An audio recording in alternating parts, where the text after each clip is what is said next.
نواز شریف نے کل اپنا بستر بوریا جو باندھا ہے لندن میں، تو میں بتانا چاہتا ہوں کہ اول تو نواز شریف آ نہیں رہا. اگر نواز شریف آ رہا ہے تو ایک نعرہ جو بڑا مقبول نعرہ ہے کہ مریم کا پاپا چور ہے، مریم کا چاچا چور ہے، یہ سارا ٹبر چور ہے، یہ نعرہ ان کا انتظار کرے گا. آئیں تو صحیح پاکستان، جو آپ نے 40 سال میں پاکستان کو تباہ و برباد کیا ہے، آئیں تو صحیح. کس طریقے سے عوام ویلکم کرے گے. یہاں آنے کے پہلے آپ کہتے ہیں مجھے کیوں نکالا، اب نواز شریف صاحب کہیں گے مجھے کیوں بلایا. پوری قوم یاد رکھے، نواز شریف کہے گا مجھے کیوں بلایا، کیونکہ انہوں نے پورے 40 سال ملک کو تباہ و برباد کیا ہے. اور جو کل آپ جو فرما رہے تھے کہ جی لندن میں سیاست نہ کریں، پاکستان میں کریں، کہ لوگ یہاں مظاہرے کرتے ہیں.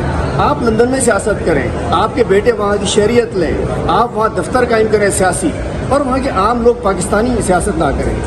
نواز شریف تمہارا فارمولہ بھی ہماری سمجھ سے تو باہر ہے.